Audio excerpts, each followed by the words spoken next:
Hello everybody and welcome back to my YouTube channel. So in my last video I cut a very regretful fringe, so I've just pinned that up for this video. So as you'll know by the title, this is pretty much my life story. You guys know a little bit about my life. I share a lot of IVF and polycystic ovaries stuff on here, so you guys know all about that.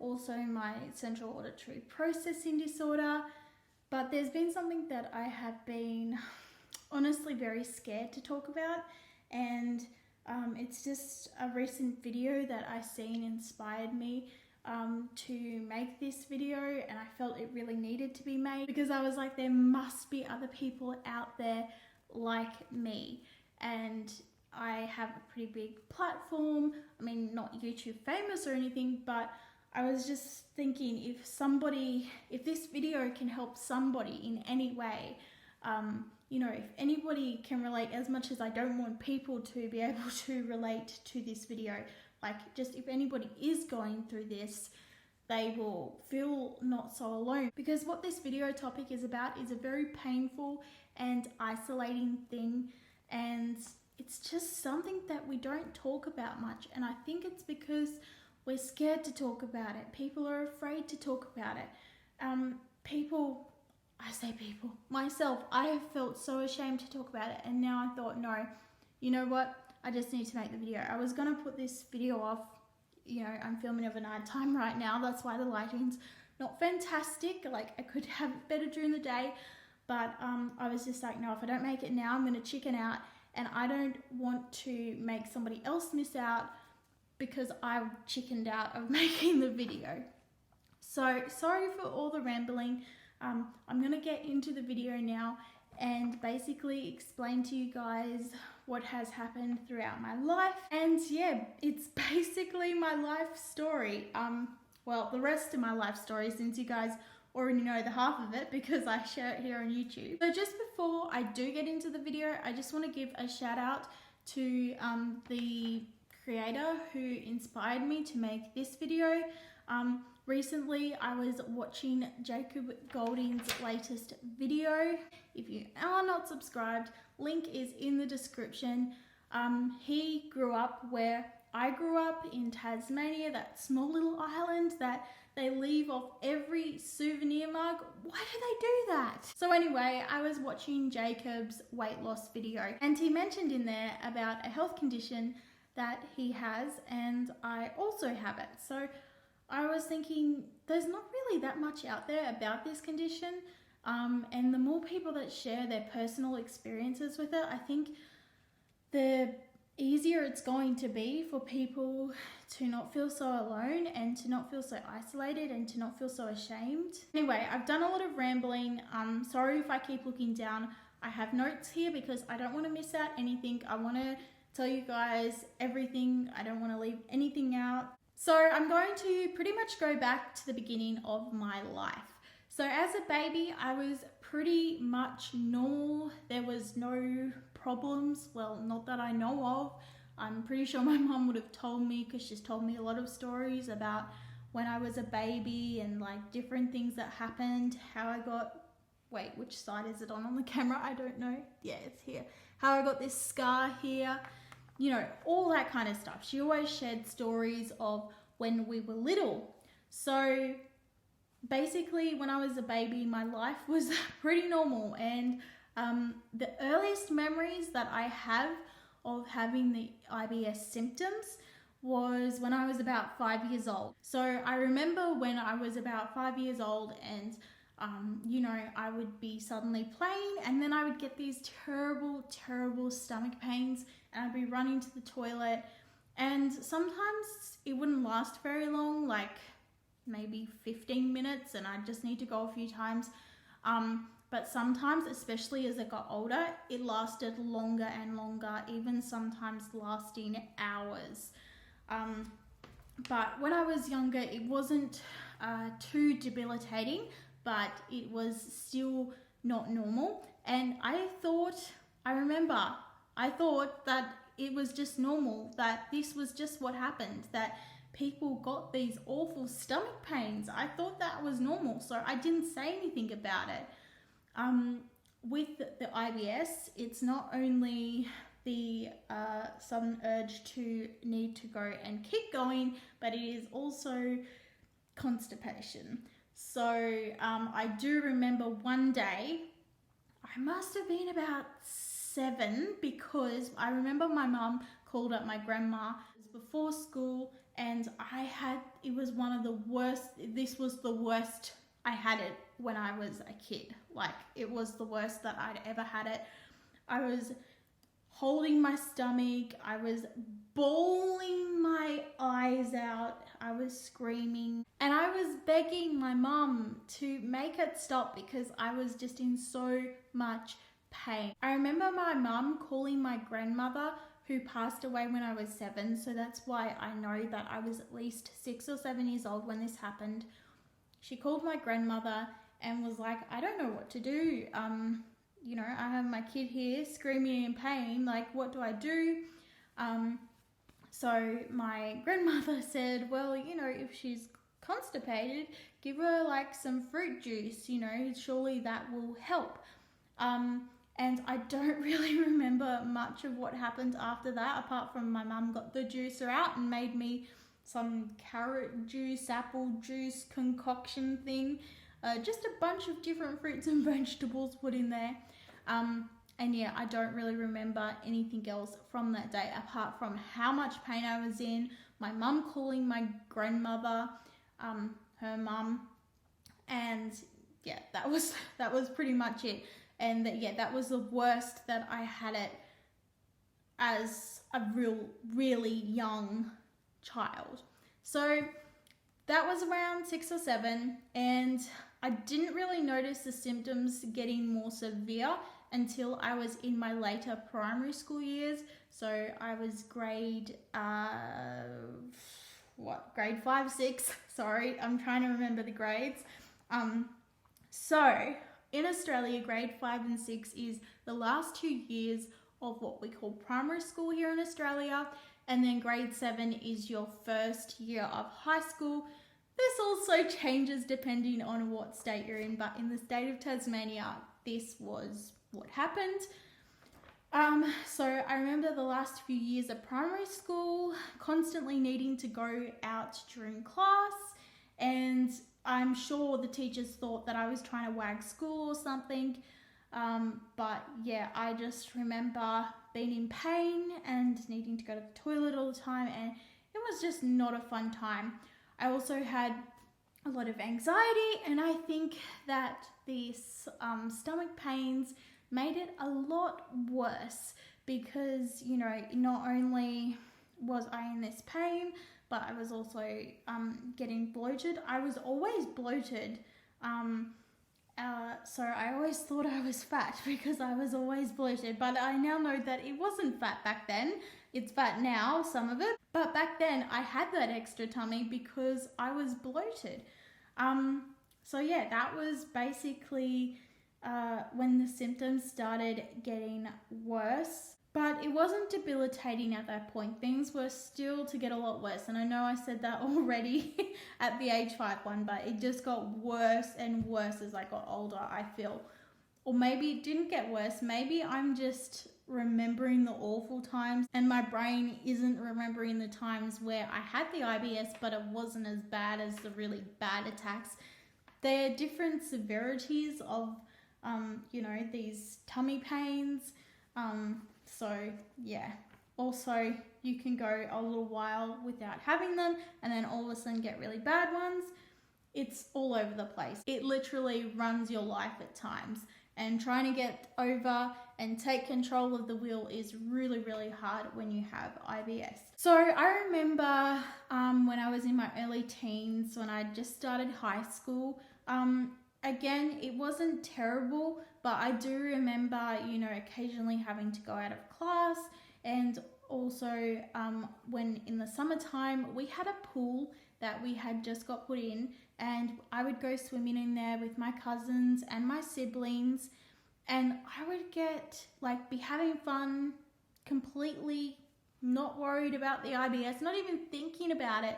and then all of a sudden I would have an IBS attack, and that would take me away from spending that time with my cousins and my siblings in the pool, or we would just be hanging out, you know, playing toys together, and then I'd need to go to the toilet, and then I'd miss out on like half the conversation. So socially, it really ruined a lot of my childhood memories in that way, because I remember a lot of my childhood I had to just go because I had these awful stomach pains. So yeah, that was not great. And that was definitely one of the downsides of having IBS. So I only went to high school for grade 7, and then for grade 8, a little bit of grade 8, and then from grade 8 and grade 9, I was homeschooled for those 2 years, and then I went back to normal school, but a different school, and I will get to that one after I explain this chapter of my life, because a lot happens in between those years. So basically the IBS started getting a little worse towards the end of my homeschooling days. So like when I was 15, yes. So when I was 15, it was getting a lot worse, and I was going to doctors, and you know, they were basically saying, try this diet, try that diet. None of them worked. They did every single test under the sun. Nothing came back looking odd or anything. And they're like, you know, you could have this, you could have that, but diagnosis for those conditions is very hard to do. So yeah, there was not really a lot that I could do to get a diagnosis. And in the end, they said, well, what you do have is IBS. So basically, yeah, it just means you get those terrible, terrible stomach cramps. One thing I have found is that by avoiding certain foods, it does help it a little bit, but it still doesn't make it go away. So all of these diets and stuff were not really helping me at all.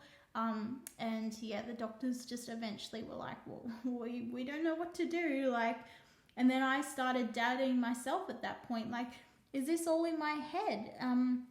Am I not really in this much pain? Am I just being a sook, and, you know, or is this normal?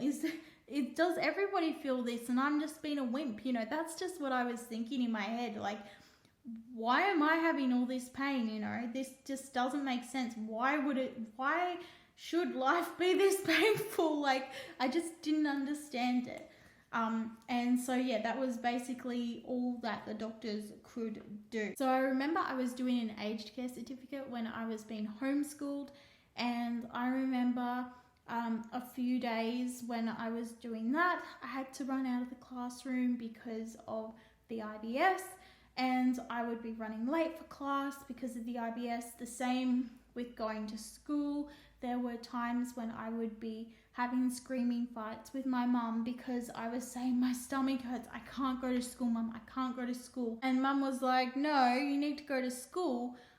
You know, she wasn't in my body, so please don't hate on her. She didn't know exactly what I was feeling, and kids will try and fake illness to get out of school. So I never did it, but I know some kids do it, and I guess, you know, maybe she tried it as a kid or something, and yeah, so I could understand where she was coming from, where she probably thought that I was faking it, and she was also probably a little bit scared too, and worried, because you don't want your child to be sick, you don't want something to be terribly wrong with your child. So the years that I was homeschooled, it didn't bother me too much because the IBS attacks would happen, and you know, it wasn't like you're at school where you've got a certain time limit where you've got to do your work. Basically, I could do my work whenever I wanted at home, so it didn't affect me terribly when I was being homeschooled. Homeschooling was actually good for the IBS because I could still get my work done. But when I did my course for the aged care, that's when problems started to happen, because again, it was a classroom environment. You were only in class for a certain amount of the day. You had to get it done right there. You couldn't miss the class. I also remember at this time I had a flare up with my PCOS as well, and PCOS and IBS, oh, they do not mix, man. So I just am looking at my notes here, and it turns out this last year of homeschooling was quite a mess. I also had a pretty bad breakup. I was going through a little bit of depression. You know, it was not a real great year for me. The good news is I did get the aged care certificate. But yeah, as you can see, there were a lot of battles I was facing with the breakup and the depression and the IBS and the PCOS. And I ended up going to hospital a few times through that year with really bad pain. And again, it was just like they couldn't really work out what it was. And that just made me feel terrible because I'm like, I'm wasting their time. I just don't want to feel like this anymore. What is wrong with me? And that year hopefully YouTube doesn't take this video down because I'm adding this in here, but I think it's important. And yes, I have been a little bit ashamed to talk about this, but again, it's a super important thing to talk about. I did try and end everything right there and then, and I ended up in hospital for a week. I think you get the picture of what I tried to do there. Basically, I wouldn't be here today if I was successful. So, whew, deep stuff. Oh, I needed to take a little break there because it was just bringing up a lot of emotions, and I know that this time hurt a lot of my family as well. Like, it just wasn't me going through this, it was my family as well. So yeah, that is basically my last year of the homeschooling. And then I started year 10, which is the senior year of high school over here in Australia. You still have another 2 years of school to go after this, but it's not high school. They don't call it high school, they call it college. Actually, depends which state you're in, because up here in Queensland, they do call it high school because you go to year 12, but down in Tasmania, you have it year 11 and 12 as separate grades. You're treated more as an adult, all that kind of stuff. So yeah, it's basically, if you fail, it's your fault. The teachers treat you like adults. It's getting you into adulthood, getting you ready for adulthood, basically getting you ready for uni if that's something that you go on to do. So in year 10, we do have a graduation though, a graduation dinner, and everybody looks forward to this dinner. I tell you, right from the moment you enter high school, people are planning their dress, well, girls anyway, are planning their dress. You know, it is a big highlight to be able to attend this dinner where you are graduating. The leavers dinner, graduation dinner is a huge thing. People don't want to miss it. So basically, for my last year, which was my senior year of high school, I started at a new school, and it was a school that one of my friends from primary school had gone to.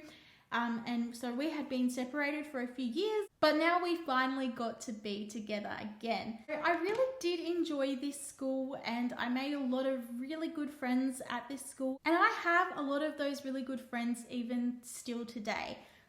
So yeah, I had a lot of really good friends, and even though I wasn't in a good place at the time, I'm super thankful that they stuck by me and yeah, basically helped me through some really terrible times in my life.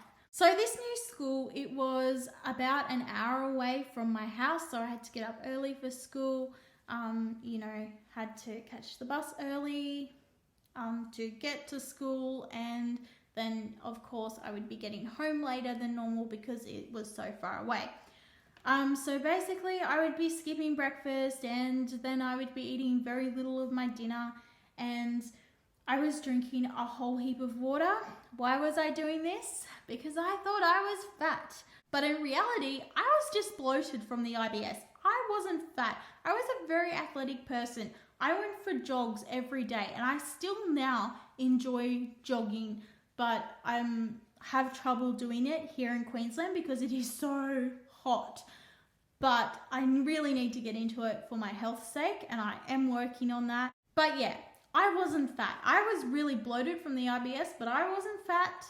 And I thought I was fat because I was going to an all-girls school, and when you've got all girls, there were some very, very, very skinny girls. I think a lot of them could have even had, how do I say it? YouTube will take down. I hate how YouTube won't let us talk about sensitive. Well, I understand why they don't like us to talk about sensitive subjects like this, but it's so important so that people don't fall down and like they know that they have support, you know, all that kind of stuff. Okay, basically I think they had some eating problems. I'll just leave it at that. So seeing all of these other super, super skinny girls, and I thought, well, that's not me, I'm fat, when really I was bloated. So I was drowning myself with water. Quite honestly, I'm surprised that I'm even here today to tell you this story, because I was, most days, I was just feeling sick to my stomach. I was not eating. I felt like I was drowning, and really I was drowning myself when you think about it, because it's actually a thing called water intoxication. And it, like, people have died from it. Like, I didn't realize how dangerous what I was doing was. So yeah, that was just really scary to look back on now, and to, again, think of how things could have ended if I didn't stop that dangerous behavior. Of course, with all of this, not eating very much, like I wouldn't eat during the day. I would just drink water all the time, skip breakfast, and eat very little at dinner time. My sister used to say that, I can't say it because YouTube again, but she used to say that I was on the Anna is us diet. I won't say the full word of Anna, but yeah, the Anna is us diet is what my sister used to call it, because I would eat such a little serving of whatever we were having for dinner just to keep my parents happy. But here's the thing, I had parents who were very worried about me.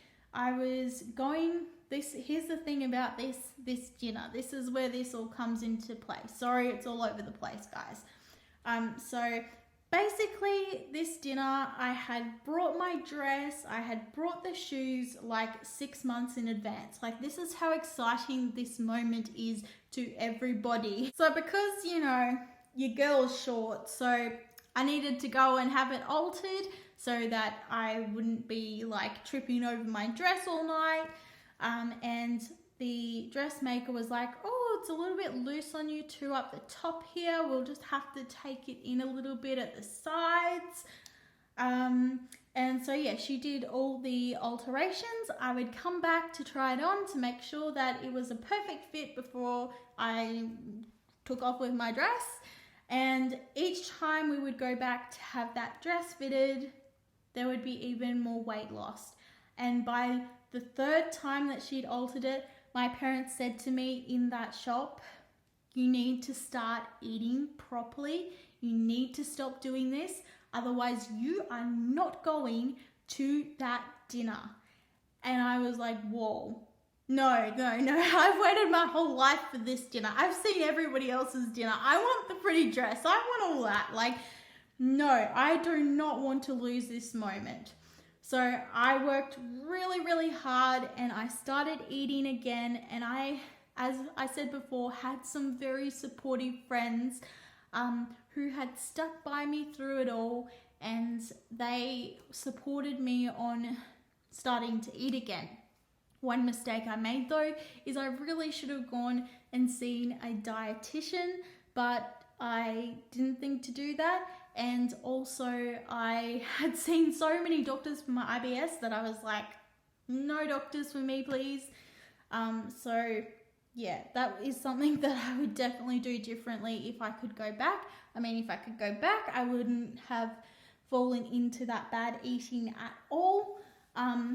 But it is what it is. So I am going to put photos up throughout this video. I just don't know where they're going to be. I do have a lot of photos and I need to go through them and work out which ones I'm going to put online. Some of them are quite confronting for me to put online because I don't look very flattering, but hey, that's the reality of it. That's why I'm making this video. Having illness isn't flattering at times, and really this whole eating problem and the depression and everything was all a side effect of the IBS. That's why I'm including it in this IBS video, because it was all a side effect of the IBS, and Jacob explains that in his video as well. You know how sickness can really affect you in so many ways, not only physically but emotionally. So anyway, I put on weight for this dinner and I will put up some photos on the screen now. I definitely know there's going to be a photo here. As you will see in the picture, I am looking pretty good, pretty healthy weight. Again, I was still dealing with a little bit of bloating here, but I had put on a lot of weight compared to where I was before this photo was taken.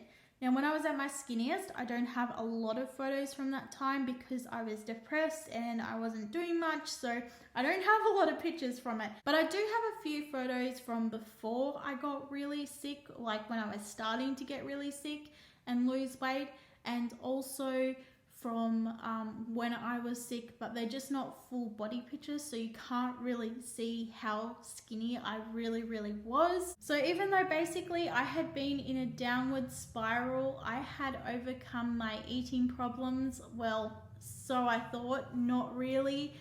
I was still having problems with how I looked. I was then going, well, how am I going to lose all this weight that I've put on? Because then I realized that the next year that I had put on a massive amount of weight, and I was actually starting, for the first time ever in my life, I was starting to get overweight.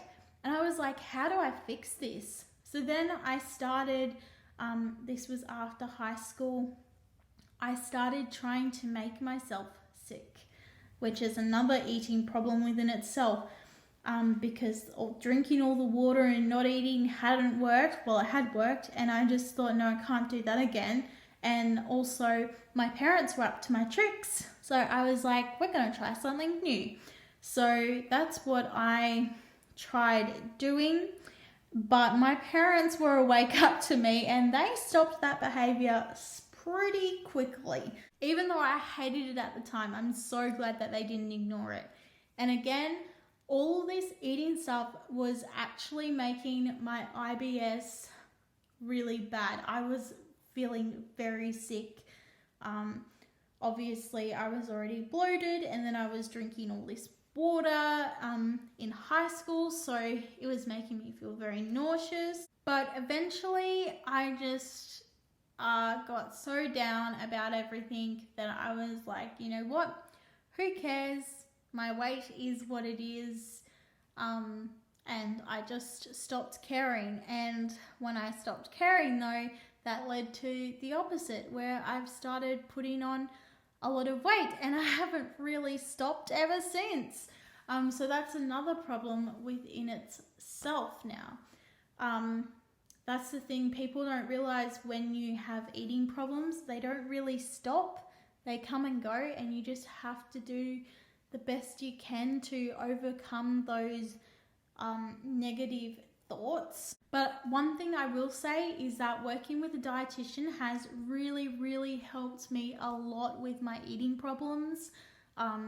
So yeah, that is something that I recommend if you can afford it. Here in Australia, you can get it bulk billed, depending on your circumstances.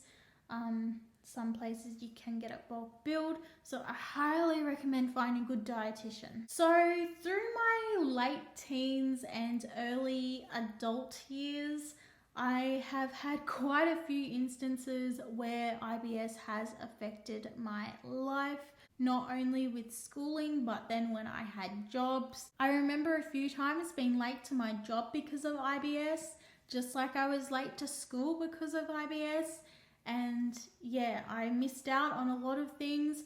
Again, a lot of social situations. I would avoid a lot of social situations because I was like, I don't know what's going to happen if I suddenly get an attack.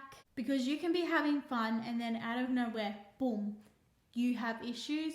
You need to go to the toilet. You have bad stomach pain and it just ruins your day. So yeah, I feel like I've missed out on a lot of life because I've avoided things. I've missed out on church because of my IBS. Not really a lot of people in my life know about it. Well, they do now if they're watching this video, of course, but yeah, it's affected a lot of social things. Not only social things, but also being in the shopping centre.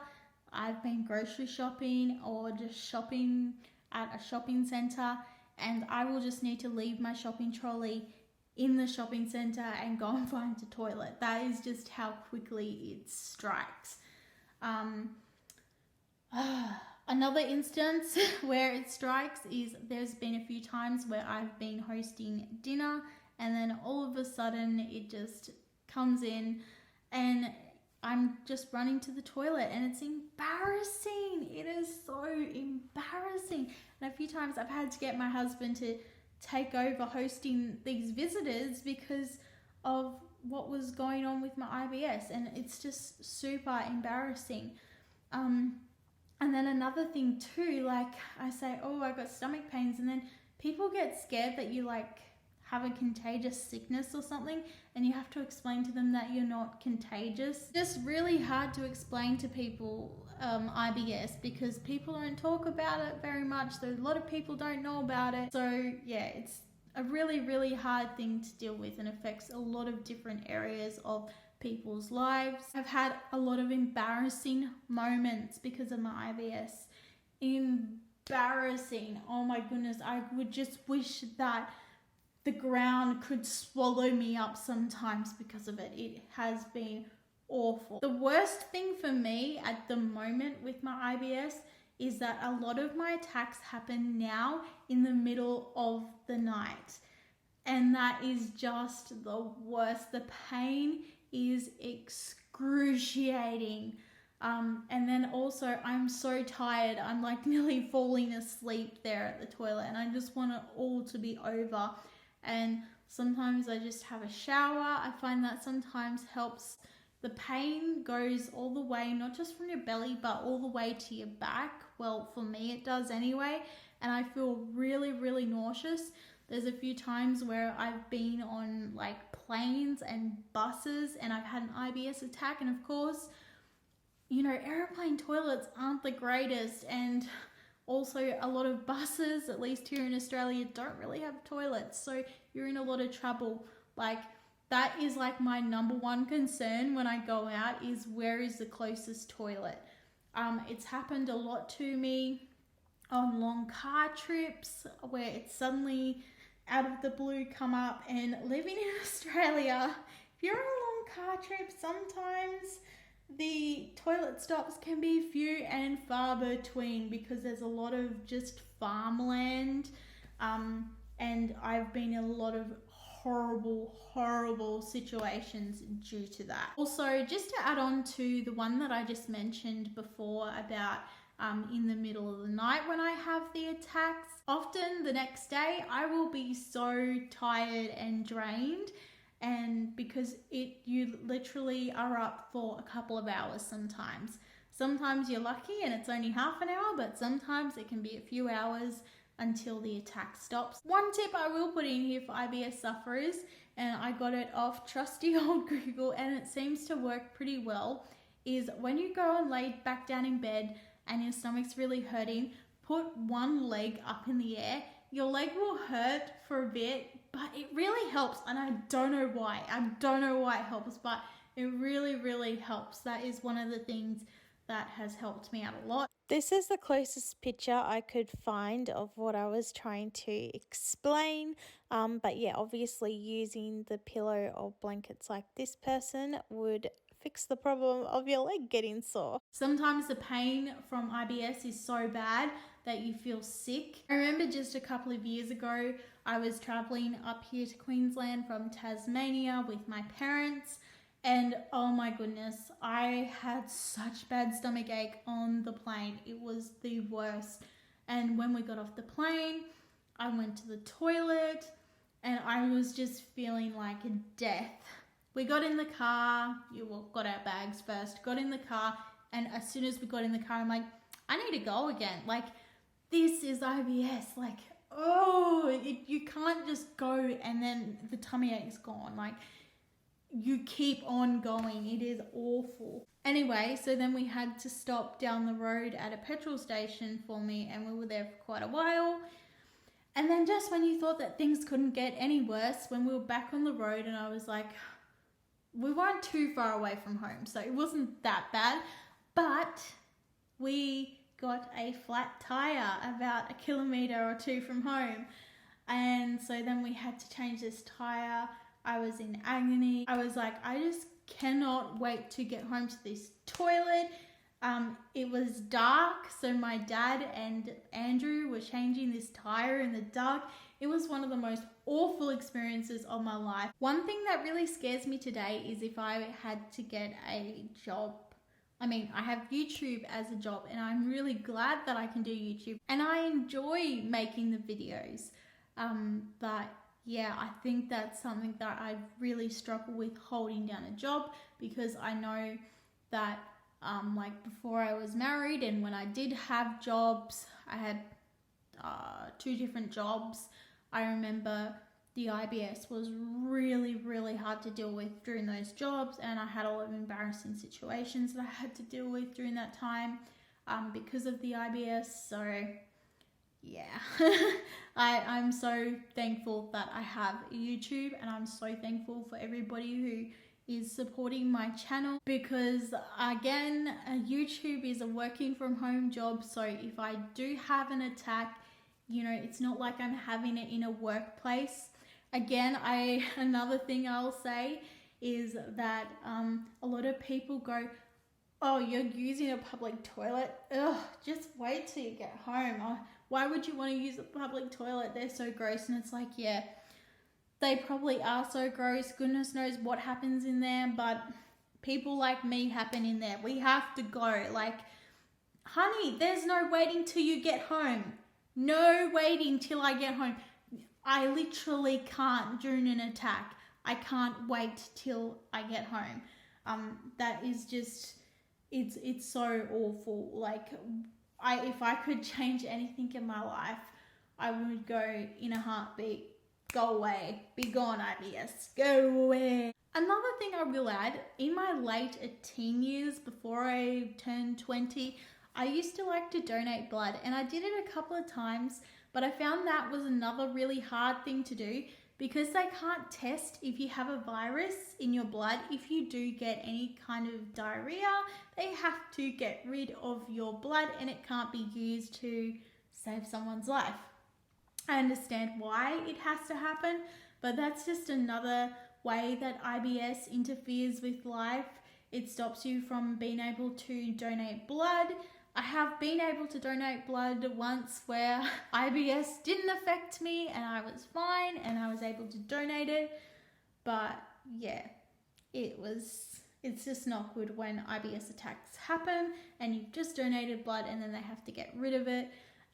Yeah, it just makes it really hard, especially since there's already such a need for blood donors. I highly suggest, if you don't have anything that stops you from donating blood, if you don't have IBS, I highly suggest that you do donate blood.